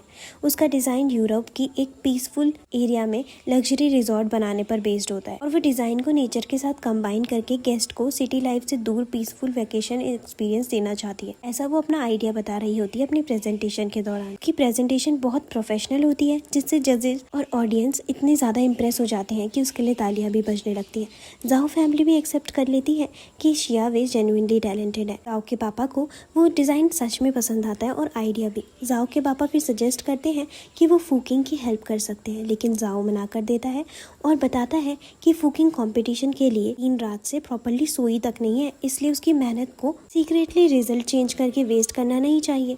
तो उसे फूकिंग पर पूरा कॉन्फिडेंस होता है। यही बात वो अपने पापा को भी समझा रहा होता है। अब फूकिंग की टर्न आती है, लेकिन जैसे ही वो प्रेजेंटेशन स्टार्ट करने के लिए कंप्यूटर चलाती है, सिस्टम काम ही नहीं करता। बार बार ट्राई करने के बाद भी स्क्रीन नहीं चलती। ऑडियंस में कुछ लोग तुरंत टाइट ग्रुप का मजाक बनाने लगते हैं। सुपरवाइजर सिचुएशन हैंडल करता है, लेकिन थोड़ी देर बाद पता चलता है कि हार्ड ड्राइव ही डैमेज हो चुकी है और फिर प्रेजेंटेशन तो कैसे ही हो पाती, ये तो पॉसिबल ही नहीं था। जजेस भी सोचते हैं कि बिना प्रेजेंटेशन के स्कोरिंग कैसे होगी, तो वो बोल देते हैं कि हमारे पास इतना फालतू टाइम नहीं है, आप प्लीज यहाँ से निकल जाइए। सुपरवाइजर काफी ज्यादा फूकिंग की साइड ले रहा होता है, लेकिन अब फूकिंग के पास कुछ भी नहीं होता है और ये सारी की सारी चाल शाओवे की होती है। फूकिंग के लैपटॉप के ऊपर पानी डाल दिया था, जिसकी वजह से फूकिंग का लैपटॉप ही खराब हो चुका था और उसकी हार्ड ड्राइव तक डैमेज हो गई थी। इससे मतलब ही नहीं था कि वो लैपटॉप अब खुल जाता। फूकिंग सबसे माफी मांगती है और रिस्पॉन्सिबिलिटी एक्सेप्ट करती है, लेकिन जजेस से रिक्वेस्ट करती है कि उसका डिजाइन रिजेक्ट करने से पहले उसकी एक स्टोरी जरूर सुने। तो सब चुप हो जाते हैं। फिर वो बिना कंप्यूटर के अपनी प्रेजेंटेशन स्टार्ट करती है। फिर फूकिंग अपने चाइल्डहुड के बारे में बताती है, अपना नाम इंट्रोड्यूस करवाती है और बोलती है कि उसके पेरेंट्स बहुत जल्दी गुजर गए थे और वो अपने भाई के साथ विलेज में अलग अलग फैमिलीज की काइंडनेस पर बड़ी हुई है। कभी कोई खाना देने आ जाता था तो कभी कोई, और उनका जो होम टाउन था वो बहुत ज़्यादा गरीब था, लेकिन वहाँ के लोग बहुत ज़्यादा केयरिंग थे। दिल के सब अमीर थे। जब भी दोनों बच्चों को अच्छा खाना चाहिए होता था तो गांव की आंटियां आकर उन्हें अपने घर भी बुला लेती थी। एक बार जब फूकिंग ने मीट खाने की विश की तो एक आंटी ने दोनों के दोनों भाई बहनों को चिकन और मशरूम्स खिलाने के लिए अपने घर बुलाया था। और सबसे बड़ी बात तो ये थी कि उनकी फैमिली खुद भी कुछ रिच नहीं थी, फिर भी उन्होंने उनके लिए इतना किया। और इसी चाइल्डहुड एक्सपीरियंस से फूकिंग ने डिसाइड किया था कि फ्यूचर में अपने होम टाउन में एक फार्म हाउस रेस्टोरेंट बनाएगी। उसका ड्रीम था कि विलेज की सिंपल सी लाइफस्टाइल को वो बचा कर रखेगी और उसी से इंस्पायर होकर जो लोकल पीपल है उनको भी अर्निंग की अपॉर्चुनिटी मिलेगी। तो फिर एक जज होता है जो उसकी स्टोरी को इमोशनल नॉनसेंस कहकर उसकी बात को इंटरप्ट कर देता है और कहता है कि कंपटीशन में सिर्फ इमोशनल स्टोरी इनफ नहीं होती। और फिर उसी टाइम फूकिंग का भाई आ जाता है अपने होम टाउन के लोगों को लेकर और वो लोग वहाँ पर फूकिंग को सपोर्ट करने के लिए आ रखे होते हैं। फूकिंग उन्हें ब्रदर जांग और अंकल कुई के नाम से इंट्रोड्यूस करती है। वो लोग कहते हैं कि फूकिंग के कंपटीशन के दिन वो उसे सपोर्ट करने से कैसे रुक सकते थे। विलेजर्स जो होते हैं वो जजेस को नॉर्थ ईस्ट चाइना के लोकल चीज़ें भी खिलाते हैं, जैसे कि सॉसेजेस, और कहते हैं कि आप प्लीज़ इसको एक बार चक्कर देखिए, ये वही रेस्टोरेंट के लिए हमने तैयार किया है जिसके बारे में अभी फूकिंग बता रही है, हम ये उस रेस्टोरेंट में बेचेंगे। किसी को भी समझ नहीं आ रहा होता है कि यहाँ पर हो क्या रहा है। फूकिंग और उसकी टीम कहते हैं कि हमारे कल्चर को एक सेंटेंस में एक्सप्लेन करना पॉसिबल ही नहीं है, इसलिए हम अपना बेस्ट देंगे इस प्रेजेंटेशन को करने के लिए।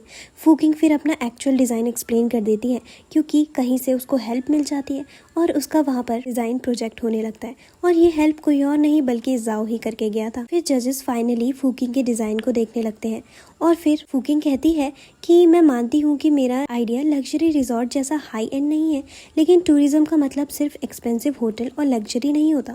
वो कहती है कि उसके हिसाब से टूरिस्ट को नॉर्मल गांव जैसी अपनेपन वाली लाइफ को भी एक्सपीरियंस करना चाहिए।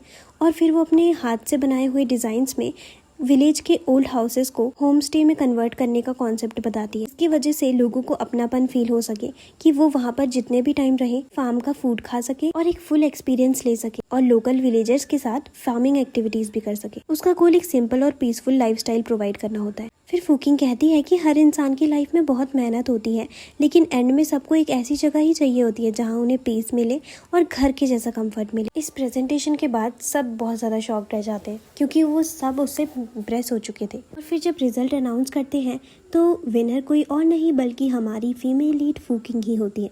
जजेस के अकॉर्डिंग उसका प्रपोजल लोकल रिक्वायरमेंट और करंट मार्केट नीड्स के हिसाब से परफेक्ट है। उसका कॉन्सेप्ट बहुत ज्यादा सिंपल और इमोशनल था और सिर्फ लग्जरी बेस्ड डिजाइन से इंस्पायर्ड नहीं था। शिया वे बहुत ज्यादा शॉक्ड रह जाती है, जबकि फूकिंग खुद भी बिलीव नहीं कर पाती है कि वो जीत गई। फूकिंग फिर अपने ब्रदर और विलेजर्स से पूछती है कि आप लोगों को कंपटीशन के बारे में कैसे पता चला। तो फिर उसका भाई बताता है कि यंग मास्टर जाओ ने उन्हें कंपटीशन अटेंड करने के लिए बुलाया था। साथ ही वो रिवील करता है कि यंग मास्टर जाओ उसकी कंपनी का बिगेस्ट शेयर होल्डर है और उसी की इन्वेस्टमेंट की वजह से उसका अकाउंट था वो वापस से रीस्टार्ट हुआ है। फिर फूकिंग का भाई बोलता है कि मेरे अकॉर्डिंग मिस्टर जाओ और उनकी फैमिली मेरे लिए सेवियर है, वो तो मेरे लिए भगवान बनकर आए ऐसे टाइम पर। ये सुनकर फूकिंग कंफ्यूज हो जाती है कि जाओ फैमिली का जो प्रिंस है वो उसके भाई की इतनी हेल्प क्यों कर रहा है, जबकि वो उसे प्रॉपरली जानती भी नहीं है। कंपटीशन जीतने के बाद सुपरवाइजर फूकिंग को बताता है कि कंपनी ने सेलिब्रेशन पार्टी रखी है और वहाँ पर एक मिस्टीरियस बिग शॉट भी आने वाले हैं। तो फिर फूकिंग इंस्टेंटली सोचने लग जाती है कि कहीं ये यंग मास्टर जाओ तो नहीं होगा। फिर वो एक इमेजिनेशन क्रिएट करती है और वो सोचती है कि यंग मास्टर जाओ उसके करीब आ रहे हैं और उसे बता रहे हैं कि मैंने तुम्हारी ब्रदर की कंपनी में इन्वेस्टमेंट करी है और अब उसे भी उनकी हेल्प करनी पड़ेगी। और फिर फूकिंग एकदम से अपनी इमेजिनेशन से बाहर आती है और सोचती है कि उसने हमारी हेल्प करी है तो शायद उसको भी तो रिटर्न में कुछ ना कुछ चाहिए ही होगा। लेकिन फूकिंग डिसाइड करती है कि वो अपने बॉयफ्रेंड जाओ को किसी भी बेनिफिट के लिए छोड़ेगी नहीं, वो उसके लिए लॉयल है। इसलिए वो प्लान बनाती है कि पार्टी में सबके सामने वो जाओ को लेकर जाएगी और अपना बॉयफ्रेंड बोलकर अनाउंस करेगी, ताकि जो यंग मास्टर जाओ है वो खुद ही समझ जाए कि वो ऑलरेडी कमिटेड है। लेकिन उसे क्या पता था कि वो एक ही आदमी के अराउंड घूम रही है। मीनवाइल ऑफिस एम्प्लॉइज कंपटीशन की रिकॉर्डिंग देखकर फूकिंग की तारीफ कर रहे होते हैं। उन्हें रियलाइज होता है कि उसका डिजाइन जेन्युइनली इमोशनल और बहुत ज्यादा मीनिंगफुल भी। उसके प्रपोजल से जितने भी जजेस थे उनको अपने ओल्ड होम्स की मेमोरी याद आ गई थी जब वो गाँव में रहा करते थे। और एम्प्लॉइज जो होते हैं वो अपने पहले की जजमेंट के बेस पर खुद को एम्बेरस फील करने लग जाते हैं, क्योंकि उन्होंने फूकिंग की सिर्फ एजुकेशन और एक्सपीरियंस देखकर उसको एज्यूम कर लिया था कि वो एक वीक डिजाइनर है। तब आईटी डिपार्टमेंट से शॉकिंग इन्फॉर्मेशन मिलती है। सर्विलियंस फुटेज में कंपटीशन से एक रात पहले शिया वे को ऑफिस में वापस आते देखा जाता है। वो डायरेक्टली फूकिंग की डेस्क के पास जाकर उसके कंप्यूटर पर पानी डाल देती है, जिसकी वजह से कंपटीशन के दिन कंप्यूटर स्टार्ट नहीं हुआ था और हार्ड ड्राइव डैमेज हो गई थी फूकिंग के कंप्यूटर की। सबको समझ आ जाता है कि टेक्निकल प्रॉब्लम एक्सीडेंट नहीं बल्कि शिया वे की चीटिंग थी। उसकी जलन की वजह से उसने ये सब कुछ किया था। एम्प्लॉयज़ और भी ज़्यादा एम्बेरस्ड हो जाते हैं क्योंकि उन्होंने पहले शिया वे की विक्ट्री के बेसिस पर बेट लगाई थी और फिर फूकिंग को अंडर एस्टिमेट किया था। अब उनको रियलाइज हो जाता है कि एजुकेशन कोई कहाँ से बड़ा है उसके बेसिस पे किसी को जज करना भी बहुत गलत है। फिर वो डिसाइड करते हैं कि जब फूकिंग आएगी तो वो सबसे पहले ही उसको जाकर माफ़ी मांगेंगे। सेलिब्रेशन के टाइम फूकिंग का भाई फूकिंग को कंग्रेचुलेट करने आता है और फिर फूकिंग जाओ के पास जाकर उसे थैंक यू करती है। वो कहती है कि कंपटीशन के प्रपोजल के लिए और प्रेजेंटेशन प्रिपेयर करने में मेरी बहुत हेल्प करी, तो तुम भी इसके हकदार हो। ये जीत मेरे अकेले की नहीं है। और फिर वो उसको इंसिस्ट करती है कि तुम प्लीज मेरे साथ सेलिब्रेशन पार्टी में चलो ना। तो फिर जाओ एक मोमेंट के लिए सोचता है कि शायद फूकिंग उसकी रियल आइडेंटिटी पता लगा चुकी है, लेकिन वो जानबूझकर उसको पार्टी में ले जा रही है। पर फिर भी वो उसके साथ चला जाता है। वहीं दूसरी तरफ फूकिंग के माइंड में अपना अलग ही प्लान चल रहा होता है। वो डिसाइड कर चुकी होती है कि पार्टी में सबके सामने जाओ को बॉयफ्रेंड इंट्रोड्यूस करेगी। पार्टी में पहुंचकर फूकिंग एम्प्लॉयज को बताती है कि वो उन्हें स्पेशल पर्सन से मिलवाना चाहती है। फिर जाओ को सबके सामने लाकर अपना फैमिली मेंबर इंट्रोड्यूस करती है और उसको अपना बॉयफ्रेंड बता देती है और बताती है कि कंपटीशन के टाइम जाओ ने उसकी बहुत ज़्यादा हेल्प करी थी और उसके गुड लुक्स से कंफ्यूज होने की ज़रूरत नहीं, क्योंकि उसके अंदर काफ़ी टैलेंट्स भी हैं। एम्प्लॉयज़ उन दोनों को देखकर कहते हैं कि मैनेजर फू और प्रेसिडेंट जाओ की पेयर बहुत ज़्यादा परफेक्ट लगती है। लेकिन कुछ एम्प्लॉयज़ जाओ को पहचान लेते हैं और रियलाइज़ कर लेते हैं कि ये तो हमारे प्रेसिडेंट है, लेकिन कुछ लोग नहीं कर पाते। उन्होंने जाओ को कभी देखा नहीं था, सिर्फ वही। जिन लोगों ने पहले फूकिंग का मजाक बनाया था वो सडनली नर्वस हो जाते हैं और सोचते हैं कि कहीं उन्हें अपनी पुरानी बातों का कॉन्सिक्वेंसेस फेस ना करने पड़े। दूसरी तरफ जाओ सीक्रेटली बहुत ज़्यादा खुश हो रहा होता है कि फूकिंग ने उसे सबके सामने अपना फैमिली मेंबर माना। वो इवन डिसाइड करती है कि वापस जाकर टाइड के एम्प्लॉयज की सैलरी इंक्रीज करेगा। और दूसरी तरफ फूकिंग बार बार मिस्टीरियस यंग मास्टर जाओ का रिएक्शन चेक करती है। किसी और को ही मिस्टर जाओ समझ रही थी, लेकिन उसे कोई बिहेवियर चेंज महसूस नहीं होता। उसका प्लान एक्सपेक्टेड वे में वर्क नहीं करता है, इसलिए फूकिंग डिसाइड करती है कि अब वो उसे और भी प्रेशर क्रिएट करेगी। फिर पार्टी में फूकिंग अपना प्लान आगे बढ़ाने के लिए पहले बहाना बनाती है कि उसकी आंख में कुछ चला गया है और फिर वो जाओ को पास बुलाकर आंख में फूंक मारने को कहती है। दोनों को इतना क्लोज देखकर आसपास के लोग समझ जाते हैं कि उनके बीच में काफ़ी इंटीमेसी है। फूकिंग को उम्मीद होती है कि ये देखकर यंग मास्टर जाओ तो जेलस हो ही जाएंगे, लेकिन अब भी उसे कोई रिएक्शन नहीं मिल रहा होता क्योंकि वो जाओ जिये को यंग मास्टर जाओ समझ रही थी, वो भी पिछली बर्थडे पार्टी से जहाँ पर वो गई थी। लेकिन जब उसे कोई रिएक्शन नहीं मिलता तो वो ये सोचती है कि शायद वह अपना दर्द छुपाने के लिए खाना खा रहा होगा। फिर वो जाओ के कोट को लेने के बहाने से वहाँ से उसको भेज देती है और खुद उस आदमी के पास जाती है जिसे वो प्रिंस जाओ समझ रही होती है। तो उसे समझाती है कि उसने चाहे बहुत ज़्यादा मदद की हो, लेकिन उसका पहले से बॉयफ्रेंड है और वो उसे छोड़ नहीं सकती है। वह उसे आगे बढ़ने की सलाह भी देती है। तभी वो आदमी बताता है कि मेरा नाम तो जाओ जिये है और मैं कोई प्रिंस थोड़ी हूँ, मुझे तो सिर्फ मजाक में प्रिंस कहलाया जाता है, असल में क्राउन प्रिंस में नहीं हूँ। ये सुनकर फूकिंग के होश उड़ जाते हैं। वो पूछती है कि फिर असली क्राउन प्रिंस कौन है। तभी फूकिंग अपने इंटरनेट पे सर्च करने लग जाती है कि जाओ यूजी कौन है और उसका इंटरनेट वहाँ पर चल नहीं रहा होता है। लेकिन तभी वहाँ पर जाओ पहुँच जाता है कोट लेकर और जैसे ही वो वहाँ पर पहुँचता है सेम उसी टाइम पर जाओ की फोटो वहाँ पर आ जाती है, यूकिंग के फोन में लोड हो जाती है और वो सामने से जाओ यूजी नाम पढ़ रही थी और सेम शक्ल अपने सामने देख रही थी क्योंकि वो जाओ ही तो था। यूकिंग जाओ को देखकर उसका पूरा नाम जाओ यूजी बोलती है। अचानक से उसके दिमाग में सारी पुरानी बातें जुड़ने लगती है, उसकी expensive watch, luxury car, company की कॉल्स और बर्थडे बैंक्वेट में लोगों के सामने शांत हो जाना और फिर जाओ फैमिली के घर उसका फ्रीली घूमना। उसे सब कुछ समझ आ जाता है कि जिस आदमी को गरीब समझती रहती थी और एक ड्राइवर समझती रहती थी अपने भाई का, वो कोई और नहीं बल्कि एक्चुअली जाओ फैमिली का क्राउन प्रिंस है।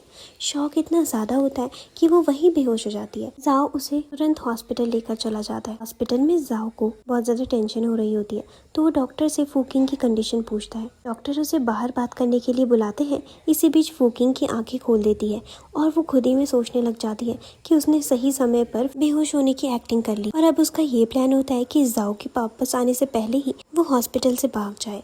लेकिन डॉक्टर बाहर जाओ को कुछ डॉक्यूमेंट साइन करने के लिए देते हैं और फिर जाओ पूछता है कि प्लीज़ आप मुझे बताइए तो सही कि उसको हुआ क्या है।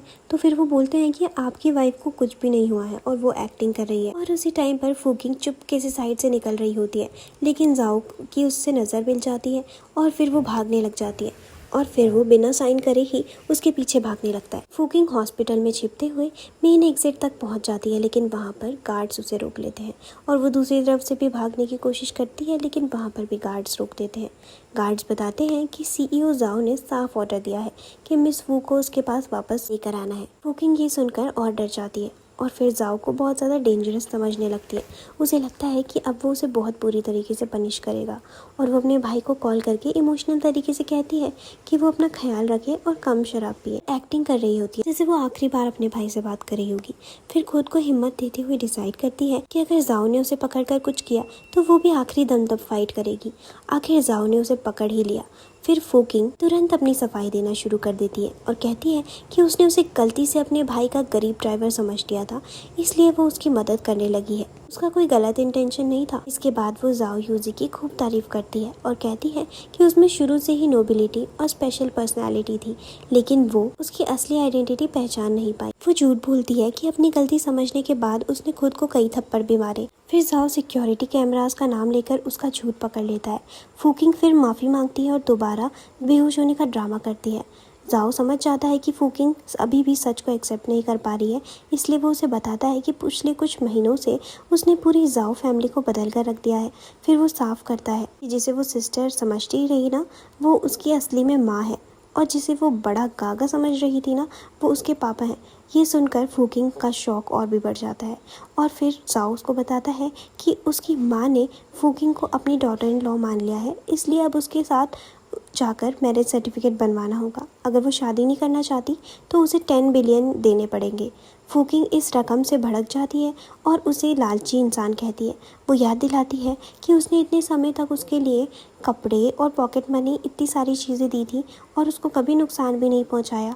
वो कहती है कि सिर्फ उसकी आइडेंटिटी छिपाने की वजह से उसे शादी के लिए फोर्स करना गलत है। तब जाओ पहली बार अपनी पूरी सीरियसनेस से अपनी फीलिंग्स बताता है और कहता है कि यूकिंग बहुत पहले से पसंद करता हूँ तुम्हें, और ये सिर्फ फेक पुअर बॉय एक्ट की वजह से नहीं है। एक्सीडेंट के बाद साथ रहते रहते उसे सच में उससे प्यार प्यार हो गया था और वो इस बारे में फूकिंग को बताता है। फूकिंग ने सिर्फ उसे नहीं बल्कि उसकी पूरी फैमिली को बदल दिया था। फूकिंग अपनी कमियां गिनाती है कि उसके पास पैसे नहीं है और वो ब्यूटीफुल नहीं है, लेकिन जाओ कहता है कि तुम ये कैसी बातें कर रही हो। वो उसकी हर बात का उल्टा जवाब दे देता है और कहता है कि तुम मेरे लिए सबसे ज्यादा ब्यूटीफुल हो। पूरे एलीट खानदानों में से तुम ही मेरे को सबसे ज्यादा पसंद आई, तुम जैसी ही सिंपल लड़की चाहिए थी। कुछ समय बाद जाओ फैमिली की ग्रैंड वेडिंग होती है। बहुत सारे लोग आ रखे होते हैं फूकिंग और जाओ की शादी में। लोग तो ये भी डिस्कस करते हैं कि उन्हें लगा था कि क्राउन प्रिंस अपने जैसी ही किसी वेल्दी लड़की से शादी करेंगे जो बहुत ज्यादा रिच भी होगी, लेकिन उन्होंने एक सिंपल सी लड़की से शादी करी जो कि एकदम डाउन टू अर्थ है। और फिर एक टेबल पर एक बच्चे से जिसे यूकिंग की वेडिंग ड्रेस पर जूस गिर जाता है। सबको लगता है कि यूकिंग नाराज होगी, लेकिन वो उल्टा उस बच्चे को बहुत प्यार से कंफर्टेबल कराती है और कहती है कि वैसे भी ड्रेस वो बाद में फेंकने वाली है। फिर उसकी काइंडनेस को देखकर बच्चे की माँ भी इमोशनल हो जाती है। फिर गेस्ट जाओ फैमिली को लकी कहते हैं कि उन्हें ऐसी प्यारी सी बहू मिली।